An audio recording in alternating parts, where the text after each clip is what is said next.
Hello everyone, welcome back to our channel VC with Mannu. मैं हूं मनीषा यादव और आज का जो टॉपिक है वो है हमारा इनपुट आउटपुट इन जावा। देखो, जावा के अंदर जो एक्चुअली जावा में नहीं, जितनी भी हमारे प्रोग्रामिंग लैंग्वेजेस है या जो भी हम काम करते हैं सिस्टम्स के ऊपर या डेली रूटीन्स में भी जो भी काम करते हैं उसमें जो है हम कुछ इनपुट देते हैं, तब हमें जाके कुछ आउटपुट प्रोवाइड होता है।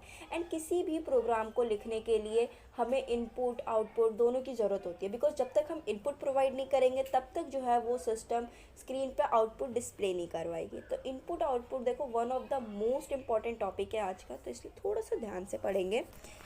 Now we are starting. A computer user need a basic application to write the data to the standard output devices or the other sources like files, network connections, and the standard input sources like file network connections. देखो, इसके अंदर basically यही कह रहा है ये कि किसी भी डेटा को आपको लिखने के लिए एक इनपुट आउटपुट, एक स्टैंडर्ड इनपुट आउटपुट की ज़रूरत होती है। बिकॉज अगर आपको कोई फाइल भी सेव करनी है तो आपको माउस से इनपुट देना पड़ेगा, फाइल पे जाके सेव बटन क्लिक करना पड़ेगा, तब जाके जो है वो फाइल सेव होगी, अदरवाइज़ वो सेव नहीं होगी। तो देखो, कोई भी अगर आपको सिस्टम भी ऑन करना है तो आपको स्विच ऑन करना है, यानी इनपुट देना है।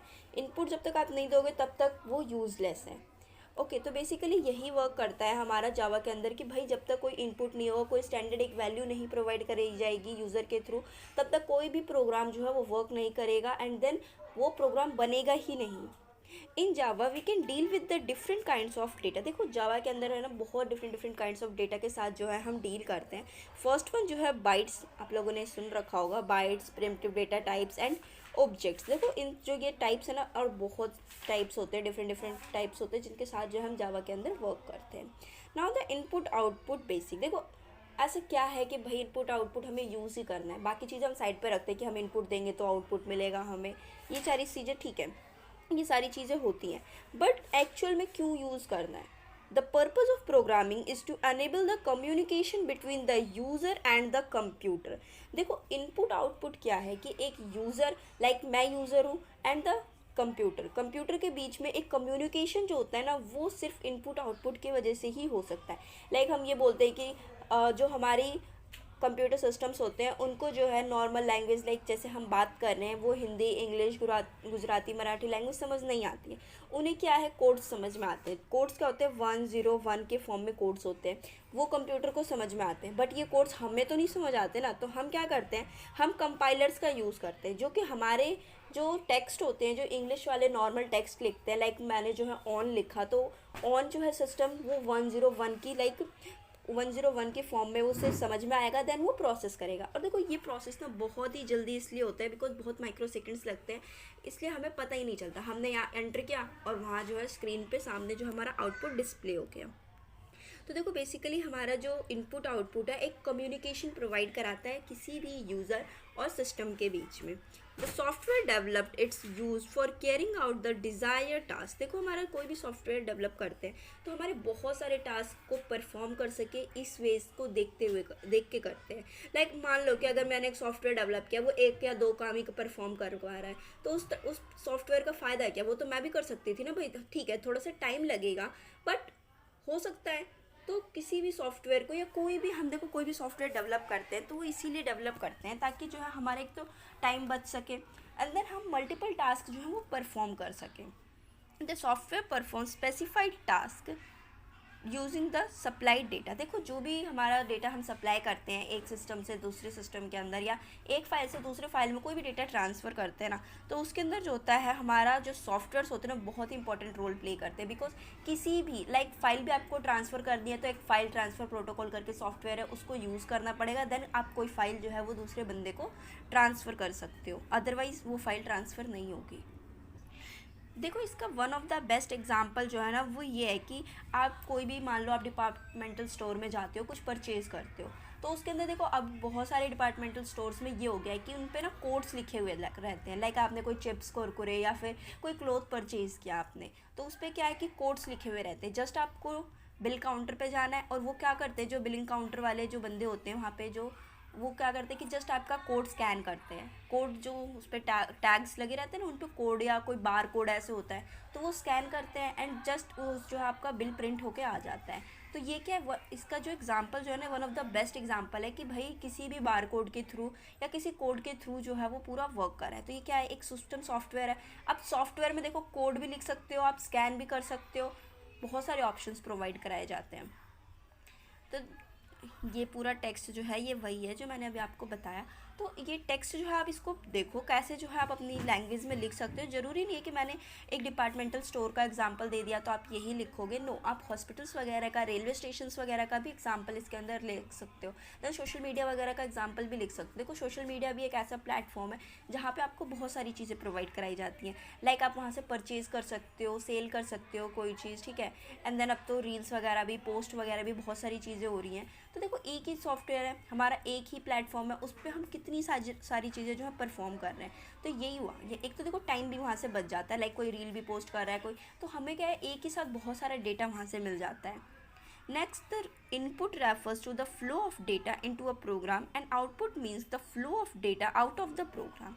देखो जो हमारा इनपुट होता है वो ये डिफाइन करता है कि प्रोग्राम के अंदर जो है डेटा हम दे रहे हैं। लाइक यहाँ पे मैंने कुछ भी लाइक इनपुट टाइप किया तो ये क्या है हमारा, ये प्रोग्राम के अंदर डेटा लिखा जा रहा है। एंड देन आउटपुट क्या है, डेटा फ्लो हो रहा है ऑफ अ प्रोग्राम के बाद। लाइक हमने इनपुट दे दिया, स्क्रीन पे इनपुट चल रहा है, हम जो इनपुट अपना कीबोर्ड के थ्रू या माउस के थ्रू दे रहे हैं वो स्क्रीन पे हमें शो हो रहा है। बट द फाइनल रिजल्ट जो हमारा आउटपुट निकल के आएगा वो किसके थ्रू आएगा, flow of data out of the program, यानी उस प्रोग्राम के आउट ऑफ, उस प्रोग्राम से बिल्कुल डिफरेंट होगा।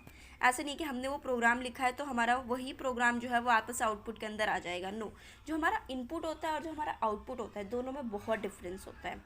इनपुट टू अ प्रोग्राम में कम फ्रॉम द कीबोर्ड। देखो जो भी इनपुट्स होते हैं हम या तो उसे कीबोर्ड्स के थ्रू दे सकते हैं, माउस के थ्रू, मेमोरी के थ्रू। मेमोरी के थ्रू यानी कॉपी कर सकते हो आप, मेमोरी के अंदर आपने कोई फाइल स्टोर करके रख रखी है, वहाँ से कॉपी करके आप दोबारा उसको नोटपैड में जाके या वर्ड पैड में जाके उसको जो है आप पेस्ट कर रहे हो और देन वहाँ से अपना डेटा उठा रहे हो। एंड डिस्क और नेटवर्क के थ्रू, यानी ऑनलाइन भी प्लेटफॉर्म से जो है हम डेटा ले सकते हैं उन चीज़ों को। सिमिलरली दी आउटपुट में क्या है कि देखो आउटपुट बेसिकली फर्स्ट आपको स्क्रीन पे शो हो सकता है, प्रिंटर्स के थ्रू प्रिंट मिल सकता है आपको, मेमोरी के अंदर आप उसको स्टोर कर सकते हो, एंड डिस्क और नेटवर्क, एंड नेटवर्क्स के थ्रू जो है आपको आउटपुट शो हो सकते हैं। नेटवर्क्स के थ्रू कैसे कि देखो कई बार ऐसा होता है कि जो हमारे जावा लैंग्वेज, एक्चुअली जावा और पीएचपी के जो प्रोग्राम्स होते हैं ना वो सारे वेब पे सर्च किए जाते हैं। तो जब भी आप वेब पे जाके सर्च करते हो तो वेब देखो इसका जैम्प सर्वर होता है प्रॉपर, जिसके ऊपर जो है जावा पीएचपी वर्क करता है हमारा। तो इस सर्वर के ऊपर लोकल होस्ट पे जब जाके आप सर्च करते हो ना अपनी वेबसाइट, अपने प्रोग्राम को यूआरएल डालते हो तो उसके अंदर जो है वो पूरा जो प्रोग्राम होता है ना उसका आउटपुट आपको वेब के ऊपर शो किया जाता है। तो वो क्या हो गया हमारा, एक नेटवर्क प्लेटफॉर्म पे, एक नेटवर्किंग प्लेटफॉर्म पे जो है आपका पूरा वेब जो है वो शो हो रहा है, पूरी साइट जो है वो पूरा प्रोग्राम जो है वो शो हो रहा है। एंड वेबसाइट्स वगैरह भी देखो वहीं पे जाके शो होती हैं। आपने गूगल वगैरह ऑन किया होगा तो उसमें बहुत सारे, जैसे आप सोर्सेज सर्च करते हो तो उसमें बहुत सारी वेबसाइट्स आती है ना, तो वो वेबसाइट्स क्या है, उन सब का जो लिंक है, उन सब के जो कोड है एक्चुअल में वो नोटपैड या नोटपैड प्लस प्लस पे ही लिखे गए हैं। बट वहाँ पे क्या है उन्होंने कनेक्ट कर रखा है, जैम्प सर्वर के थ्रू जो है वहाँ पे क्या कर रखा है उन्होंने, कनेक्ट कर रखा है, वहाँ पे लोकल होस्ट के थ्रू जो है पूरी वेबसाइट क्रिएट कर रखी है, देन वहाँ पे सारा डेटा अपना दे रखा है। बट हमें क्या है, कोड तो शो होते नहीं है, हमें सिर्फ आउटपुट शो होता है। तो यही है। एंड देखो कैसे जो है हमारा जो सोर्स होता है वो कैसे हमारी डेस्टिनेशन यानी आउटपुट तक पहुंचता है। ये उसका जो है ये फ्लो चार्ट है हमारा जावा प्रोग्राम और एप्लीकेशन। यहाँ पे जो हमने एक बीच में जावा प्रोग्राम, यहाँ पे ये लाइक हमारा सिस्टम है, क्या है कि हमारा एक ये हमारा सिस्टम की तरह वर्क कर रहा है। यहाँ से हम सोर्स दे रहे हैं like keyboard, mouse, memory, disk के थ्रू जो है इसको सोर्सेज प्रोवाइड कराए जा रहे हैं और ये क्या कर रहा है, यहाँ से इनको कन्वर्ट कर रहा है और अपनी डेस्टिनेशन तक पहुँचा रहा है। कहाँ, स्क्रीन पे आउटपुट कहाँ शो होगा हमें, स्क्रीन पे हो सकता है, प्रिंटर के थ्रू हमें प्रिंट आउट मिल सकते हैं, मेमोरी एंड डिस्क के थ्रू जो है हमें आउटपुट प्रोवाइड कराए जा सकते हैं। तो देखो पहले हम इनपुट देंगे, देन उसको ये डिकोड करेगा एंड देन हमें जो है हमारी लैंग्वेज के अंदर कंपाइल करके एक जो है स्क्रीन के ऊपर आउटपुट शो करेगा। Therefore the input output is the mechanism provide by the Java language which facilitates the program to write an application to give the input output support and the input output devices as well as files. देखो यही चीज़ें हैं जो इसके अंदर मैंने अभी बताई ना, वही जस्ट टेक्स्ट के अंदर लिखी हुई है। बिकॉज कई बार ऐसा होता है कि हमें चीज़ें आती हैं, ठीक है, मुझे पता है कि सोर्स दे रहा है, डेस्टिनेशन तक पहुंच रहा है, बट एक्चुअल में लिखना कैसे है वो समझ नहीं आता कई बार। तो जो ये टेक्स्ट लिखे हुए होते हैं ना, तो ये जस्ट वही चीज़ें होती है, लाइक वॉइस वही चीज़, मैं वही चीज़ बता रही हूँ आपको कि कैसे जो है वो पूरा मैकेनिज्म जो है प्रोवाइड कराता है हमें जावा लैंग्वेज के अंदर, कि आप जो है कोई भी यूज़र को जो है बहुत सारी फैसिलिटीज़ देते हैं ताकि जो प्रोग्राम है वो अच्छे से बन पाए एंड जो यूज़र जो है उसको ईजिली अंडरस्टैंड हो सके। और इनपुट आउटपुट जो है इन सारी चीज़ों को सपोर्ट करता है। तो ये जस्ट एक लैंग्वेज है जिसके थ्रू जो है आप आइडिया ले सकते हो, ज़रूरी नहीं आप ये डिट्टो लिख कर आओ, बट एक जस्ट बेसिक आइडिया हो जाएगा कि आपको एक्चुअल में राइट डाउन कैसे करना है एग्ज़ाम्स के अंदर। बिकॉज एग्ज़ाम के अंदर देखो जो राइट डाउन करते हैं हम उसी के मार्क्स मिलते हैं, उन्हें इससे फ़र्क नहीं पड़ता कि हमारे पे नॉलेज वास्ट है या नॉलेज कम है, जितना लिखोगे आप उतना मार्क्स मिलेगा। I hope you like this video. अगर इस वीडियो से रिलेटेड आपको कोई भी डाउट हो तो आप मुझे कमेंट बॉक्स में कमेंट करके बता सकते हैं। And thank you for watching this video.